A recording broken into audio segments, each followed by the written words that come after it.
बिस्मिल्लाहिर्रहमानिर्रहीम अस्सलाम वालेकुम। जी साकी चश्मे साकी के साथ हाजिर नाज़रीन। आज 27 अक्टूबर 2021 का दिन है। आज आज़ाद और मकबूजा कश्मीर पाकिस्तान समेत दुनिया भर में जहाँ कहीं कश्मीरी और पाकिस्तानी बसते हैं वो आज ब्लैक डे यौम स्याह मना रहे हैं। उसकी वजह यह है कि आज से 74 साल कबल 27 अक्टूबर 1947 को भारत ने अपनी फ़ौजें कश्मीर में दाखिल कर दी थी। तो तब से लेकर आज तक 2021 तक भारतीय रियासती जबर और दहशतगर्दी जारी है। तो नाज़रीन, ये गुलाब सिंह डोगरा से हरी सिंह और 1947 और हरी सिंह से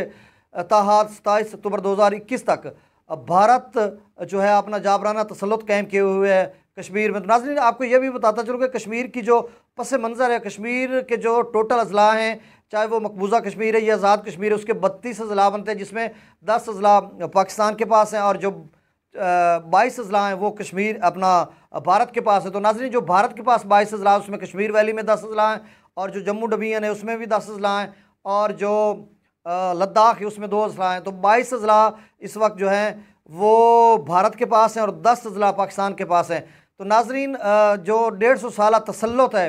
चाहे गुलाब सिंह डोगरा का हरी सिंह तक था या हरी सिंह से लेकर ताहाल तक जो है वो भारतीय रियासती जबर जो है, जुल्म व बर्बरियत है, अंधोनाक और भयानक जो वहाँ पर खेल रचाया जा रहा है, जो इंसानी हकूक़ की खिलाफ वर्जी बड़े पैमाने पर की जा रही है, वो रोज़ रोशन की तरह आया है। वो अक़वाम आलम के साथ अक़वाम मुत्तहिदा के ज़ैली इदारे भी जानते हैं और यूनाइटेड नेशन भी जानता है और इसके अलावा मुस्लिम उम्मा भी जानती है। तो नाज़रीन, जो एक जुल्म की दास्तान जो रवां है कश्मीरियों पर, वो उस वक्त और भयानक हो गई थी जब 13 जुलाई 1931 को डोगरा फ़ौज ने 22 निहत्ते कश्मीरियों पर फायर खोल दिए थे और उनको बेदर्दी से, बेईमाना तशद्दुद से उनको शहीद कर दिया था। और उस यानी 13 जुलाई से जो है वो कश्मीरी उस दिन को यौम शुहदा के तौर पर मना रहे हैं। और अब जबकि 5 अगस्त 2019 को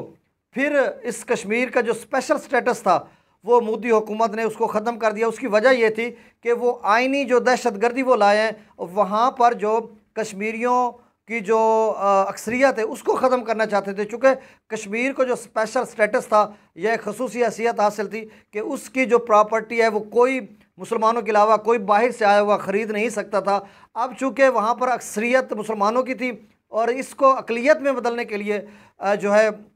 मोदी हुकूमत ने इसका जो 370A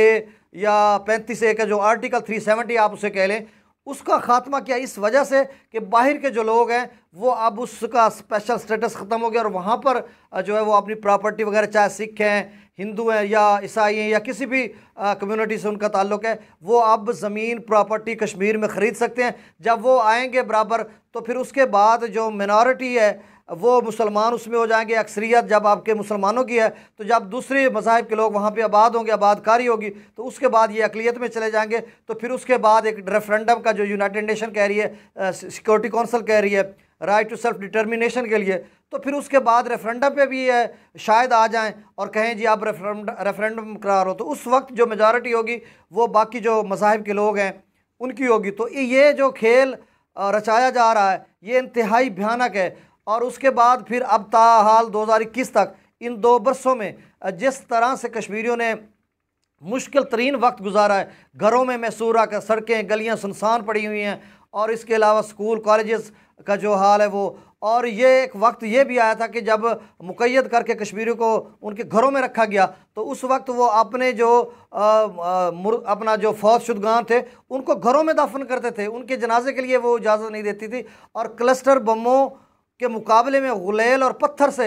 ये जो कश्मीरी जो बहनें हैं, माएँ हैं, जो बेटे हैं, बेटियां हैं, दुख्तरान कश्मीर, वो उनका मुकाबला कर रहे हैं। और जो जन्नत नज़ीर वादी थी उस पर अब जो बरूद की बू आ रही है, उसका जो सुहाग था, उसका जो हुस्न व जमाल था जो जन्नत नज़ीर वादी का, उसको भी भारत ने पमाल किया है। तो इस वक्त जो अक़वाम आलम या सलामती कौंसिल है उनके पास दसियों करारदादें पड़ी हैं कि राइट टू सेल्फ डिटर्मिनेशन, हक़ के खुद इरादियत कश्मीरी को दिया जाए। तो अब उस पर उनके कानों पे जूं नहीं रूंग रही। अब ये जो इस वक्त जो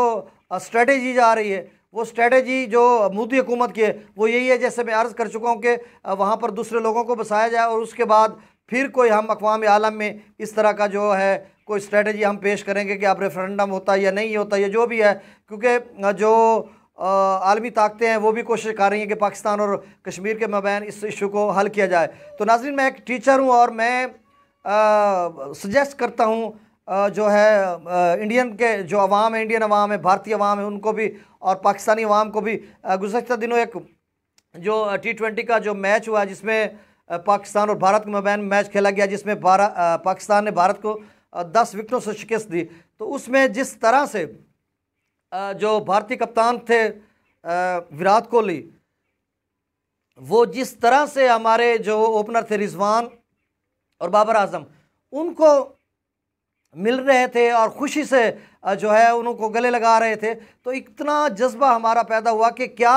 ये जो बॉर्डर है ये बॉर्डर की हद तक रहे, सीज़ फायर हो जाए और फिर से हम, चूँकि हम एक साथ तो हो नहीं सकते, एक कौम तो हम वैसे नहीं मान सकते, क्योंकि हमारा जो टू नेशन थ्योरी है वो तो है ही कि उनका नज़रिया, रहन सहन, कल्चर, सकाफत, सिविलाइजेशन मुख्तलिफ है, हमारी मुख्तलिफ है। हम सदियों एक साथ रहने के बावजूद हम एक दूसरे में जम नहीं हो सके, लेकिन हमारा दोस्ती, अमन, भाईचारा इस तरह से कायम हो जाए कि हम आते जाते रहें, भारतीय पाकिस्तान में आया और हम पाकिस्तानी भारत में जाएं, तो उसके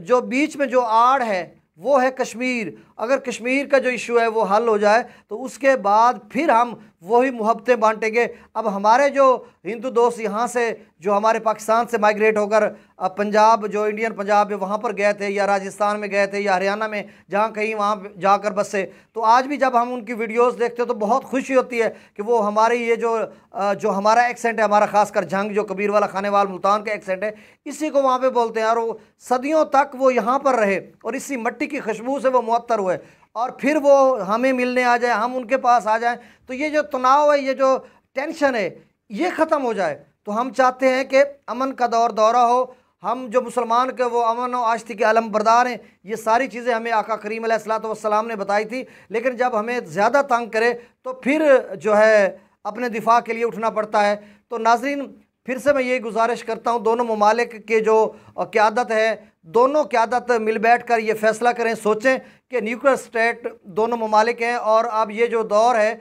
ये कलम और किताबों का दौर है, अमन व आश्ती का दौर है, इल्म का दौर है, जहाँ पर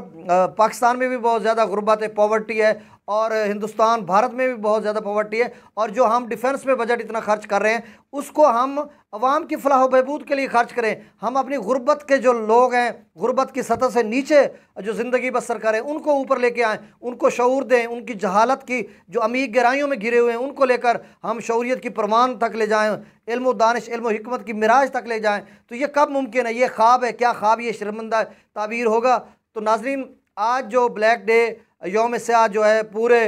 दुनिया में कश्मीरी और पाकिस्तानी मना रहे हैं, इस पे मैं आखिर में फिर से यही पैगाम देना चाहता हूँ कि दोनों ममालिक मिल बैठें और एक ऐसा फ़ैसला करें जिसमें अक़वाम मुत्तहिदा और कश्मीरियों की जो हक़ खुद इरादी है, राइट टू सेल्फ डिटर्मिनेशन है, उसको भी मद्देनज़र रखा जाए। यूनाइटेड नेशन भी अपना किरदार अदा करे और इस हवाले से मुस्लिम उम्मा, अक़वाम आलम सभी अपना किरदार अदा करें। और उसके बाद फिर सीज़ फायर हो और कश्मीर का इशू हल होने के बाद फिर हमारा जो रहन सहन है, सारा तहजीब, सकाफ़त, कल्चर, वो इस तरह का हो कि हम बजाय एक दूसरे के जो बंदूक है वो ताने, कलम और दोस्ती से और मोहब्बतें बांटे। ये मेरा आज का पैगाम है इंशाल्लाह। और ऐसा हम देख रहे हैं कि बहुत जल्द भारत और कश्मीर अमन के साथ, भारत और पाकिस्तान अमन के साथ रहेंगे जब कश्मीर का मसला हल हो जाएगा। पाकिस्तान जिंदाबाद, कश्मीर पाइंदाबाद।